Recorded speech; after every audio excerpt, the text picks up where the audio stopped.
Tia Isabel, may natagpuan po kaming isang bagay sa tabi ng isang bangkay.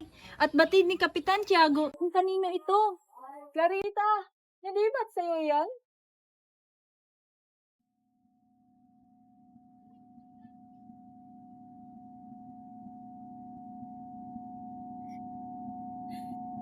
Binigay ko to kay Crisostomo bago siya umalis.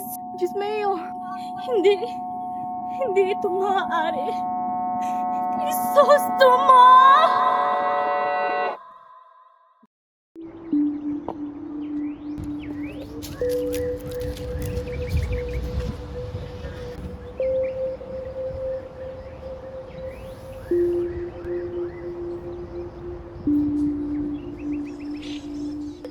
Senyor, maaari ba kitang tulungan?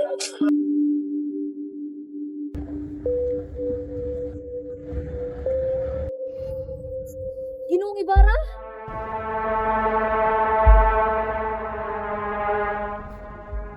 Hindi ko akalain na ikaw at si Senyor Simon ay isa lamang pala. Narinig ko kay Padre Florentino na ikaw daw po ang nagpapayo sa Kapitan General na tuparin ang sapilitang paggawa. Saan na ba ang taong dati kong hinahangaan? Hindi na ako ang dati mong nakilala. Ginamit ko lang ang aking pag-iisip upang kayo maghirap at para matuto kayong maghimagsik. Ngunit Senyor, ilang taon na lang at ako'y maging isang sertipikadong doktor na. At ang hiling lang namin nila Isagani ay matupad ang mga pangarap ng ating mga kababayan. Katulad ng pagtataguyod ng akademya sa wikang Kastila. Akademya? Para sa wikang Kastila? Mas mabuti pang samahan niyo ako sa aking plano, Dr. Basilio.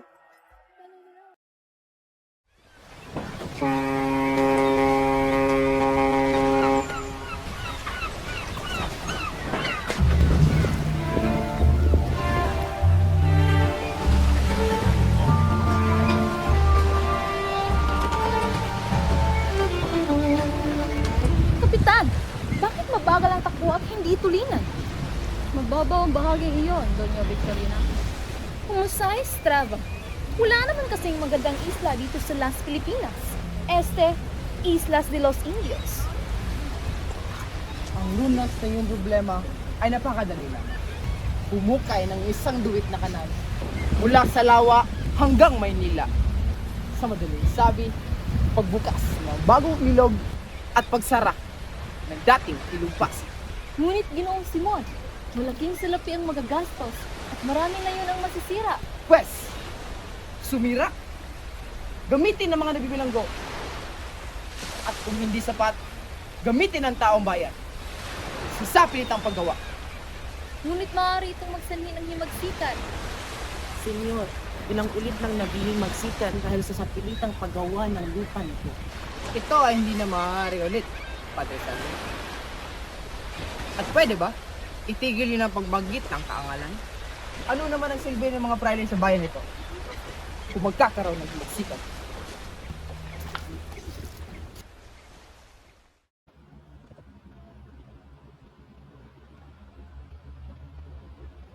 Nais kong ipabatid sa inyo ang aming pagsasang-ayon sa pagpapatayo ng Akademya ng Wikang Kastila. Umaasa kami sa mga mag-aaral na magpakita ng mabuting dignidad, hindi lamang sa tao, ngunit para sa bayan.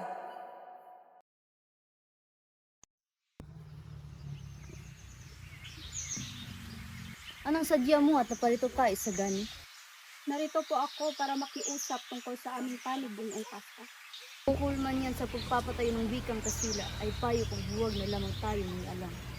Hindi naman po namin nais na malagay kayo sa kagipitan, Ginoo. Pauman nyo hindi pa yan ako pumapayag. Ito'y masyadong peligroso.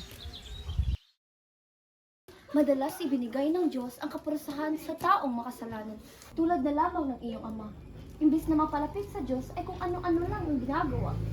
Hay nako, hindi naman sa ayaw ko sa mga praile, ngunit ayaw ko lamang ang mga ginagawa nila. Senyor Simon, ngunit ako lugi na. Lahat ng opisyalis sa aking pa, hindi naman bayad. Kung gayon, ipapatago ko sa iyo ang aking mga armas upang mabawasan ang mga utang mo mga salapi.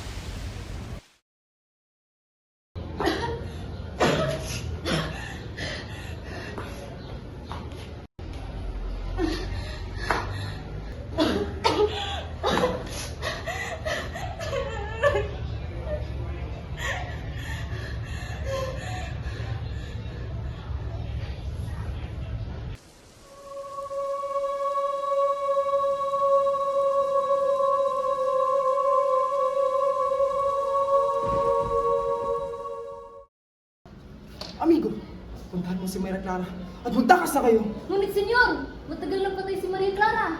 Ano? Anong pinagsasabi mo? Hindi ba patay si Mayra Clara? Totoo po, nagpakamatay po siya sa kumbento. Hindi maaari! Mayra Clara! Hindi! Hindi! Magandang araw ho, Padre. O pobre senyora, buena ka. Iha, ano ang aking may tutulong? Nakakulong po ang aking nobyo, si Basilio. At kailangan ko po siyang pakawalan na napabintangan lang naman po siya. Padre, desperado na po ako. Sige na ho, Padre. Abay, maaari kitang tulungan. Susulatan ko si Alvarez at bukas, pagsikat ng araw, makakalaya na siya. Maraming salamat po, Padre. Kahit ano para sa aking pobreng anghel, sumunod ka lamang sa akin. Padre, wag po! Wag po! Pasensya ka na, Basilio.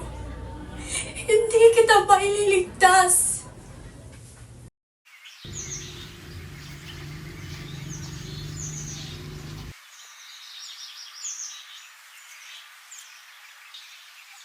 Hindi karapat-dapat mabuhay ang isang maruming babae na katulad ko.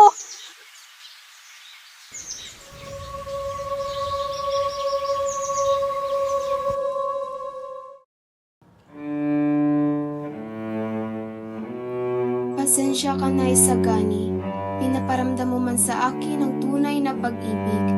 Ngunit kailangan kong mag-asawa na makakabuhay sa isang babaeng tulad ko.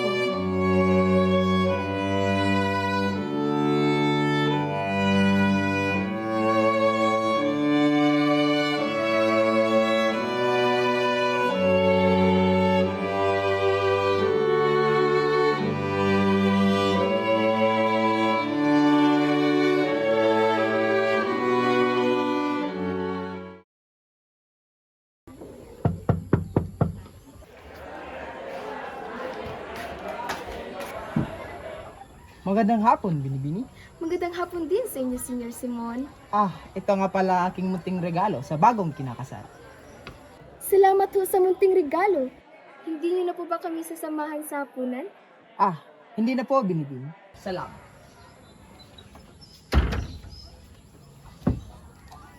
Tapos na ang pagtataya.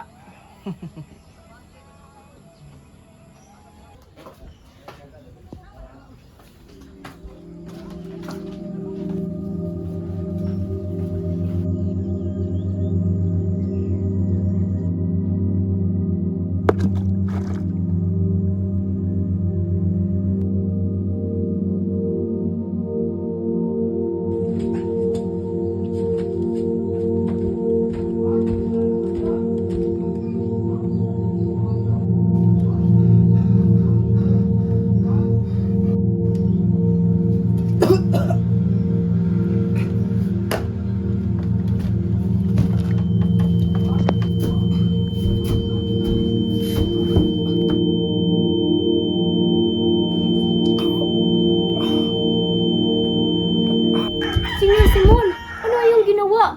Sandali at ako'y hihingi ng tulong. Huwag kang humingi ng tulong, Padre Florentino. Hindi nila ako kukulin ng buhay. Ano ang ibig sabihin nito, Senyor Simon? Ako, si Juan Crisostomo Ibarra. At ito'y plinano ko lahat dahil sa aking galit at pagkawasak ng aming pag-iibigan ni Maria Clara.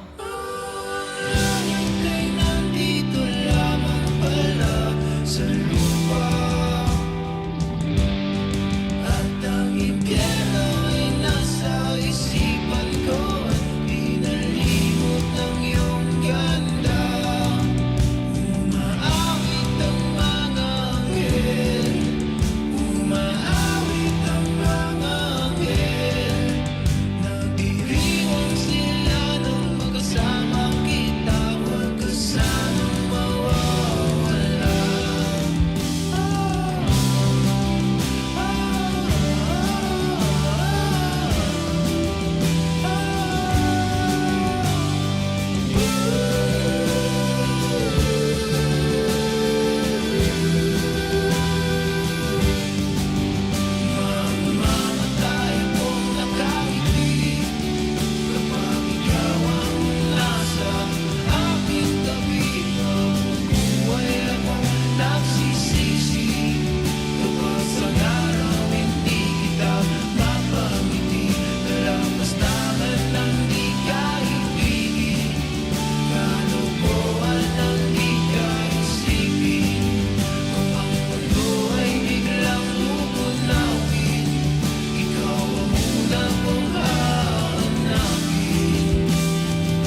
Saan nga wari ka pa